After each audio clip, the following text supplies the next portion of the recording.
Well, my friends, cancer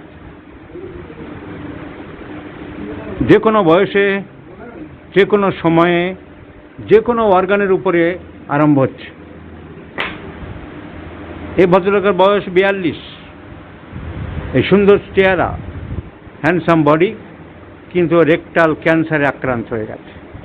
সাধারণত রোগীদের সামনে এভাবে আমি বলতাম না, ও জানে সেজন্য আমি বলছি।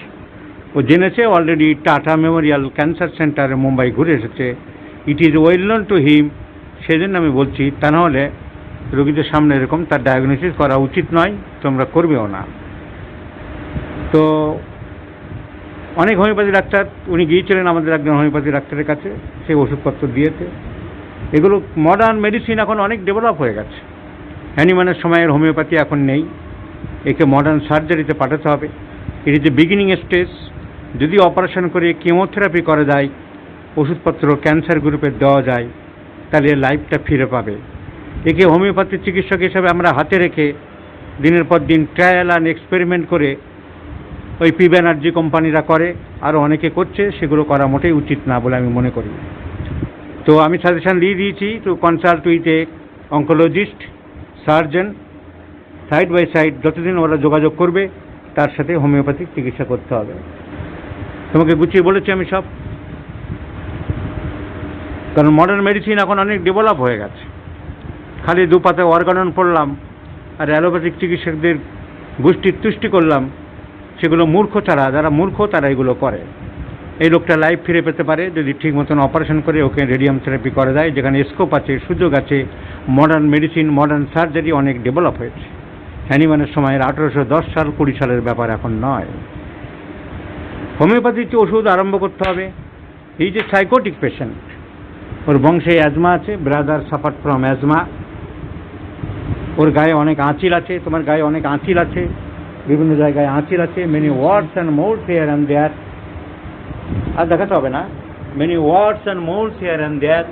তো and the disease itself is sycotic. Cancerous growth, cancer মানেই গ্রোথ। ক্যান্সার দুই রকম হয়, একটা হচ্ছে epithelial cancer, squamous cell cancer, আর একটা হচ্ছে অ্যাডিনোমেটাস ক্যান্সার। যেগুলো গ্ল্যান্ড বা বড় পার্টে হয় তাকে বলা হয় অ্যাডিনোমা, আর যেগুলো ভিতরে হয়, ফাঁপা জায়গার ভিতরে এপিথেলিয়াল টিস্যুস হয়, সেগুলো বলা হয় squamous epithelial cancer. So it is the adenocarcinoma. Adenocarcinoma মানেই cancer. So patient is sycotic. আমাদের ট্রিটমেন্ট তো রোগী ছাড়া করা যাবে না, কেস টেকিং ছাড়া করা যাবে না, analysis and evaluation of symptoms ছাড়া করা যাবে না, ইন্টারপ্রিটেশন অফ দ্য সিমটম ছাড়া করা যাবে না। So patient is sycotic. Profuse perspiration, see here is written profuse perspiration, sweat profuse, ঘাম বেশি, offensive sweat, and warts here and there. In the family history there is asthma, so patient is psychotic. Among the psychotic medicines, there is no definite picture. খুব বেশি কোনো particular ওষুধের picture পাওয়া যাচ্ছে না। So that's why I want to select the king of antipsychotic through the occidentals.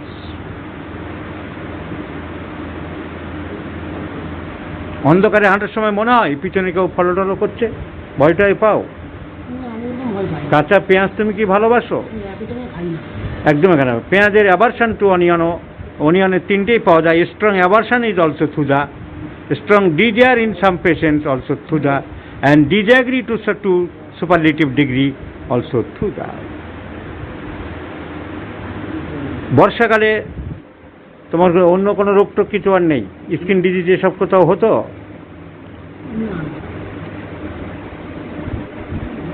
বর্ষাকাল, শরৎকাল, গরমকাল, কোন কালে তোমার বেশি অসুবিধা মনে হয়?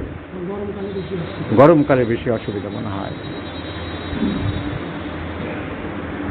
চা, কফি টফি এসব খাও? এসব খাও না। চা খেতে কোনো অসুবিধা হয়? পছন্দ না? অ্যাভারশন টু টি। অন্ধকারের কোনো ভয়টাই আছে? অন্ধকারে কোনো ডেফিনিট পিকচার কিছু পাওয়া যাচ্ছে না। So profuse perspiration is the only symptom here, and warts here and there, and with the basic discrepancy of psychosis in the background. So I want to switch over my prescription to the occidentals. And let's see the result. Side by side, I have advised to the patient to consult with the oncologist in allopathic hospitals. তোমাকে সহযোগিতা করার জন্য ধন্যবাদ। তোমার কেসটা ডাক্তারকে বুঝিয়ে দিলাম। তোমার ভয় পাওয়ার কোনো কারণ নেই, নিরাশ হওয়ার কারণ নেই। এখন ক্যান্সার আর্লি স্টেজে, অ্যালোপ্যাথিক মডার্ন মেডিসিন অনেক উন্নতি হয়েছে, সেই জন্য কোনো তোমার হোমিওপ্যাথিতে পড়ে থাকলে হবে না।